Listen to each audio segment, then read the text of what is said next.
So today I'm at the Hobbiton Movie set. I've been looking forward to this for the whole trip. It's not the only reason I've come to New Zealand, but it's not far off. Anyway, I've not long got here, just had some coffee, and now we're going to go hit the set and see what it's like. Really looking forward to this.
So I hope you enjoyed that little collection of clips from the Hobbiton Movie set tour. Personally, I absolutely loved the place. It was everything that I was hoping it was going to be. I got to see some pretty spectacular things, and it made me feel a little bit connected to some stories that I've always loved and enjoyed. Looking around, you do see some complaints. Like, for example, some people complain that, you know, there's only so many hobbit holes that you can actually see, and there's some truth to that, I suppose. But the thing I did like about them was the fact that they showed you how the forced perspective worked. Some of the hobbit holes, for example, were quite small to make normal people look huge, which is how they did, you know, some of that sizing and all that sort of good stuff. So I really enjoyed seeing that sort of thing. Some would also argue that not an awful lot actually happened in the movies or the books actually in Hobbiton.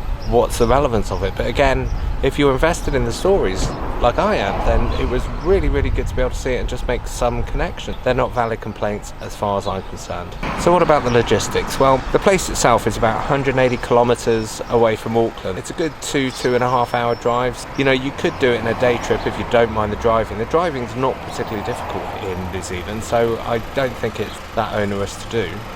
The tour itself is about 90 minutes long. It is a guided tour. You park up at the welcome centre and then you get on a bus and it takes you up to the main movie set.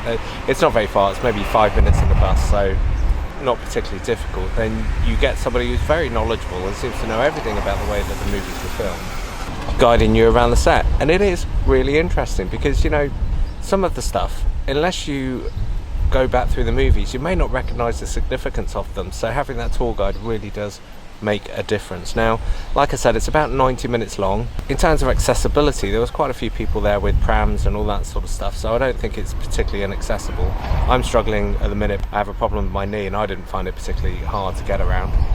There are different types of tours you can have as well. So the one that I went on was a guided tour but also included lunch. Now that took the whole event to about 2.5 hours, I think. So you do the guided tour, you have a beer in the Green Dragon, and then you go through to the event tent where they feed you. It's like a buffet style lunch. Is that bit worth it? Well, it depends on your day really. I don't think the food piece added that much to the event at all. I'd have quite happily finished after the tour and continued on with my day. So if the tour without the food is the only one that's available, that's the one that I'd suggest doing, as it's cheaper, I think. Anyway, I'll put the prices up down here. There's also the question of when to do it. So it's currently early January here in New Zealand. Now, my experience of being here around this time of year is that New Zealand days here, certainly sort of Auckland and to the south where Hobbiton is, they tend to start quite grey and a little bit dull. But by lunchtime, they look like this. beautiful, bright and sunny, and that's been my experience of pretty much every day here. So if I had a piece of advice on when to do the tour, I would aim for kind of mid to late afternoon, especially if you're into things like photography. And the reason being is one of the things that really surprised me about the tour was the vibrancy and the depth of the colours. In my head I kind of assumed that a lot of that was done in post-production, but actually with this strength of the light that you get in New Zealand, the shots that you've seen are pretty much what you see with your eye. It's really saturated colours and really vibrant. It looked amazing. So if you can leave it till later in the day, I think you'll get the better experience. Now in terms of people, it is a bit busy. Our group, I think, had about 20-25 people in it, and I ended up hanging around at the back all the time, and I was always the last to catch up with the group or get on the bus and all that sort of good stuff. And in terms of the schedule, for me it felt a little bit rushed if I had a complaint, and that's a relatively minor one. I'd like a little bit more time at some of the hobbit holes and some of the places like the field, for example, and maybe perhaps a little bit longer in the Green Dragon, but I can understand why it has that sort of pace. They want to get those people through the tour, and also I imagine if you're not that into the movies and you're kind of being dragged along by someone else, I can imagine that might get a bit tedious. So perhaps 90 minutes is the optimal time, but personally I'd liked it to have been a little bit longer. Quick change of scene as I messed up the end of the other recording. If I had a recommendation to make before you went on the tour, that would be to re-familiarise yourself with the movies. That's certainly something I wish I have done. Now, that's even thinking that I know the movies quite well, because like I say, I'd love the whole thing. I think if you had watched the movies again, in particular the bits around Hobbiton, it might help you connect a little bit more with what you're seeing and what the tour guide is explaining. Like I say, I wish I'd have done that. In terms of rating the whole tour, well, if you can't tell, I absolutely loved it. Big thumbs up for me. If I had a comment, I would say it's perhaps a little bit pricey. I don't think the food was particularly that good, and I don't think it was worth the extra money for the food. The tour itself though, well worth it, certainly if you've got some investment in the movies.